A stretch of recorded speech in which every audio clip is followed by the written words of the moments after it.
and welcome back. Kristen here, and today we will be going over New Mexico through South Carolina. New Mexico, the Chupacabra. One person actually believes he found the Chupacabra's skull in Las Vegas, New Mexico. It feeds on the blood of goats and other animals. No one is really sure the appearance of this mystery creature. There isn't a certain depiction of the Chupacabra or if it actually exists. The sightings in southern North America and in Mexico, it is believed that the Chupacabra is simply just a canine affected by mange. The first ever Chupacabra attack goes back to March 1995 in Puerto Rico, where around 8 sheep were found with puncture wounds and drained of their blood. Even though the largest amount of livestock, which was around 150, were also found dead in another Puerto Rican town a few months after the first attack.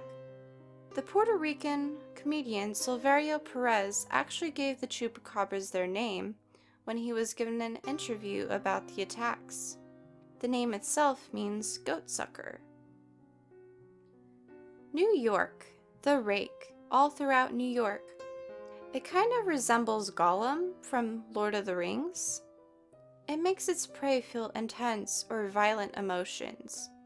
When you look at it straight in its eyes, you will be doomed to a very long and painful death, so I wouldn't recommend doing that.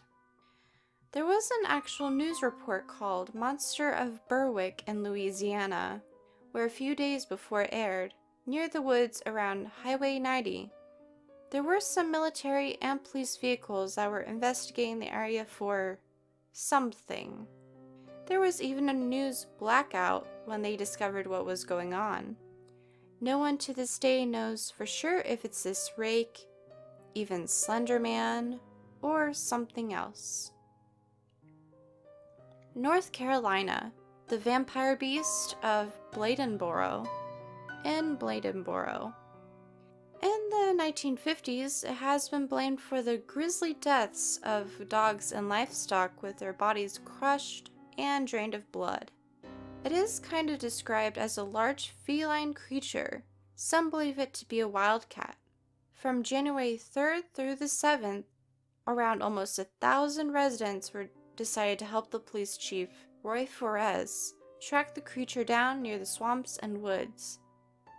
There were some accounts that the creature was killed, but some of the reports didn't add up due to the creatures that some hunters killed seemed too small to be the vampire beast. North Dakota, the Stairway to Hell, and the abandoned town of Tagus. There are some rumors that the St. Olaf Lutheran Church was actually a home for satanic worshippers. Eventually, the church was burnt down by vandalizers. Legend is that there is an underground stairway to hell under the church itself. If you were to stand in a certain place of the church's foundation, you can hear screams of the damned souls that went to hell. There have also been reports of bloody hellhounds, glowing gravestones, and even a ghost train that also haunt the area. Ohio, the Melonheads, in the Kirtland suburb in Cleveland. Pale, sick, and genetically altered kids that have enormous heads and really sharp teeth. They target more to killing babies and sometimes older people. They haunt the Kirtland woods and were said to have been adopted by a crooked doctor called Dr. Crow, who tested on them with new medical methods and surgeries. Other accounts believe these kids have already suffered with hydrocephalus, but Crow injected more fluid in their heads. Eventually, the Melonhead kids murdered Crow and burned down the orphanage they were living in and escaped in the surrounding forest. They do sort of remind me of the Bubblehead family that we've talked about in a past urban legend video. There have also been reports of them being seen in Connecticut and Michigan. Oklahoma, the Men in Black at Shaman's Portal in Beaver Dunes Park. The Bermuda Triangle of Oklahoma is the Beaver Dunes Park where mysterious disappearances occur. It is said that Beaver Dunes Park was built over an ancient Native American burial ground around the 1500s.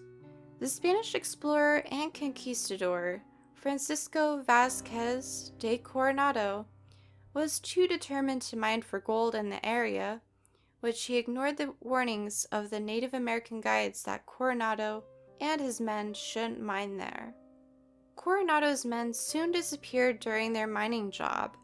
Archaeologists who have studied there have been scared away by these odd government official-looking humanoids, and if anyone who learns what is hidden there, they instantly disappear. Oregon, the Bandaged Man, at Cannon Beach, and at the U.S. Highway 101. This urban legend has been around since the 1960s, where teens were warned not to park near the highway or the beach with their lovers. He is a logger ghost who died in a terrible sawmill accident, scares teens, and attacks cars. So yeah, pretty much an urban legend that where teens sit around a campfire and talk about it. When you smell rotting flesh, that indicates his presence. It is said that he's even killed several people and ate dogs and cats. Pennsylvania, Charlie No Face, in Pittsburgh. Based on a real-life man who suffered a grisly electrical accident when he was a kid that destroyed his face. He was told to never go outside because his family feared he would get laughed at or creating a local panic. It has been said that he was a murderer, but in real life he just wanted to walk outside and be left alone.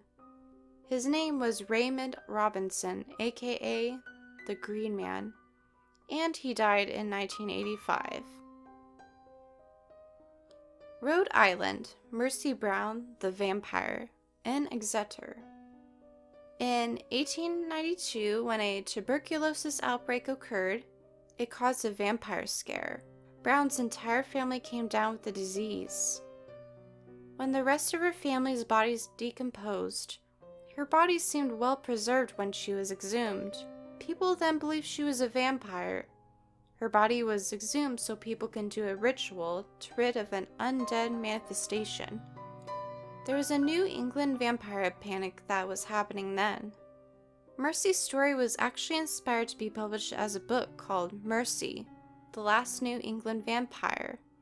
Another depiction of her story was made into a 2015 film called Almost Mercy. And South Carolina, the Boo Hags, in Charleston. In Gullah folklore, there are evil souls who have stayed around after death and became skinless over time. They're vampire-like witches who borrows people's skin to blend in and avoid being suspected as something else. Unlike vampires that we hear about today, these boo hags gain energy from a victim's breath. The easiest way for them to actually make this happen is to locate the person's body. For example, at their house while they're sleeping, and find a crevice to sneak in. When the boo hag sucks the person's breath away, the victim will then be entranced into a deep sleep.